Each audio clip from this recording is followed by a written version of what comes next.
Welcome to the deep dive.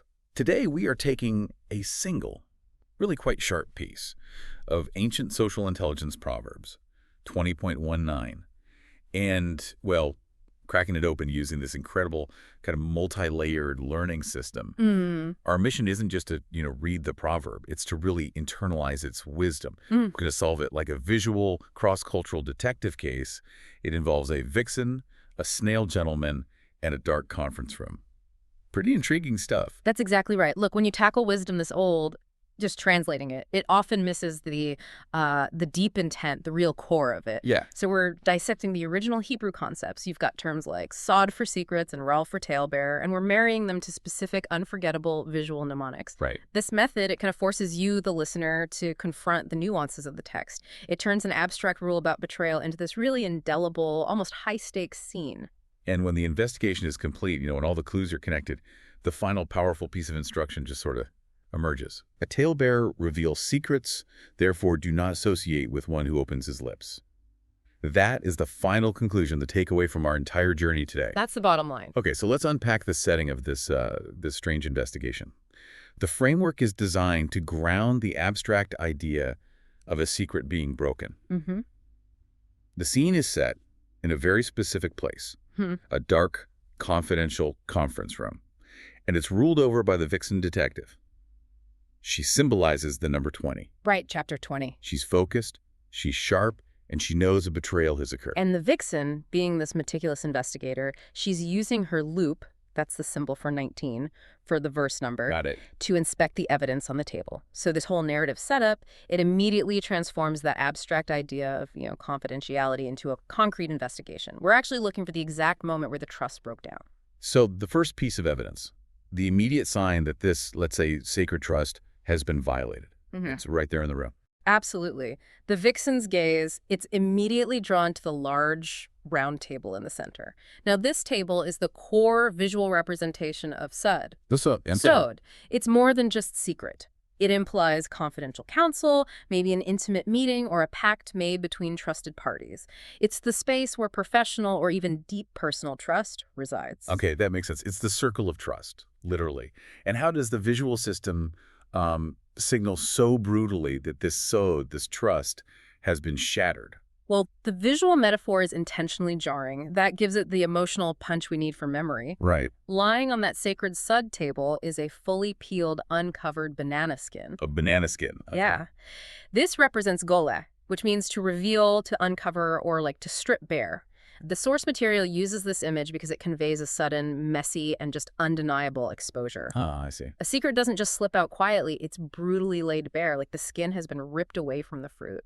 I think that's what makes this system work so well. It's not just a definition, it's a visceral trigger, isn't it? Exactly. The peeled banana. Yeah. It's the immediate physical trigger for that feeling of sudden exposure. It's the total opposite of a discreet, closed promise. The evidence of the broken secret is literally lying there for you to find. Precisely. So we have the crime, the broken sod. Now the detective shifts her focus from the evidence itself to the pattern of the criminal. Okay, and that brings us to our prime suspect, the snail gentleman. He was apparently a member of the meeting, described as moving quietly, smoothly around the room, building trust without ever drawing sort of overt attention to himself. And this is where the genius of the mnemonic system really kicks in, because it connects behavior directly to character. How so? The snail gentleman represents two crucial Hebrew terms that you really have to consider together. First, the snail itself, that represents hôleḳ, which means to walk or to go. It's the action of continuous, steady movement. He is always traveling, slowly but surely. Wait, that is fascinating. Why a snail, though? That implies slowness and persistence, not, quick, loud chatter. Yeah. Is the ancient wisdom suggesting that the most dangerous gossips aren't necessarily fast or loud, but relentless? Yeah. Constant in their movement through social circles? That is the essential social intelligence nugget right there. It's about recognizing a structural risk, you see? Okay. The person who is holy, the one who is continuously and subtly moving from group to group, is structurally predisposed, you could say, to be the slanderer, which is rāḳîl. Ah, rāḳîl. That's the second word linked to the snail gentleman. He's described visually as a dark merchant who travels around spreading secrets like he's selling wares. He's seen smiling, kind of boasting about the secret he holds. So the warning isn't just about catching someone in a single act of gossip, then. It's about observing that chronic pattern of continuous movement, the one who is always just passing by your desk, maybe, or moving between factions in your office. Exactly. The person who goes around hôleḳ is intrinsically the one likely to be the slanderer. Exactly. It instructs you to identify the source of the leak by watching their general behavior and movement, not just their words in one instance. If their job, or maybe even their hobby, involves constant social motion, well, they become a high-risk factor. It's structural. That's a really powerful insight. Yeah. So once the vixen detective has identified the talebearer by linking the motion hôleḳ to the betrayal, the proverb pivots. It moves from identification to the crucial final warning, the danger of association. This is the application phase for you, the listener. Yes, and this warning is powerfully visualized through the snail gentleman's appearance itself. The source material really focuses on illustrating his inherent flaw, his fatal characteristic. Okay. All right. On his back, he carries a giant, wide-open rafflesia flower. A rafflesia, the giant, stinky one. Okay. And what does that enormous, tempting flower represent? It symbolizes usta.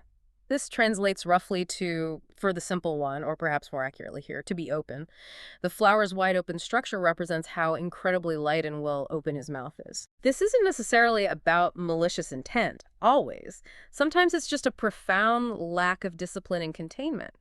He simply cannot hold a confidence. It spills out. And the centerpiece, this whole temptation. Ah. It's the physical manifestation of the rumor machine itself. Yes, exactly. At the center of that gigantic rafflesia are these giant lips. That's his lips. They are waiting there, ready to tempt others with sweet words, juicy details, tempting rumors. The visual is clear. The danger is actively inviting you in by presenting itself as something interesting and maybe even harmless. That is the critical distinction, isn't it? The attraction is the temptation of their openness. They make the gossip, the confidential detail, seem inviting and completely irresistible. But then we are introduced to the actual mechanism of the trap and the absolute command to avoid it. Right. And what's fascinating here is the visual for association.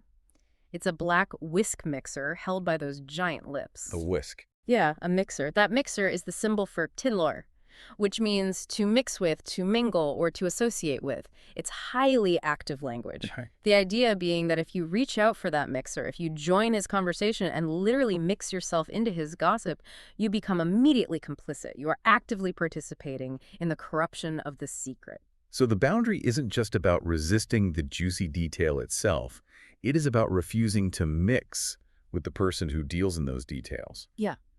It's a powerful instruction on protecting your own integrity by regulating your relationships, who you allow yourself to be mixed with. Exactly. And this leads directly to the most absolute element of the proverb, the negative command. The source visualizes this as a pitch-black silhouette representing the absolute prohibition, lush. No. This word means no or not, and it's meant to convey zero compromise, never. Never. The conclusion is a powerful boundary instruction. Never form an intimate relationship or associate with a person whose lips are so incredibly open. It's not simply a suggestion about discretion, be careful what you say. No, yeah. It is a foundational instruction for professional and personal self-preservation. What an incredible use of creative learning to break down such dense but crucial concepts. I mean, we went from a detective setting, a specific failure, gôleh via a peeled banana, identifying a structural behavior risk, the continuously moving snail gentleman, hôleḳ, all the way to arrive at this really profound instruction on how to build boundaries. And if we connect this back to your daily life, the mnemonic system has hopefully done its job. Yeah. It shows that this ancient wisdom isn't just warning against the isolated act of gossip, but against the type of character who cannot maintain discipline or confidentiality. The instruction is fundamentally about vetting character before granting proximity. Right. Don't get mixed up. You are instructed to actively avoid people whose inherent nature makes them unreliable sources of information and, frankly, dangerous associates. And finally, a provocative thought for you to carry forward. If the vixen detective solved the case by linking the suspect's continuous subtle motion to his inevitable betrayal, what small, maybe repetitive action in your own life might be revealing secrets, or perhaps revealing a character trait without you even realizing it? That's something worth watching closely.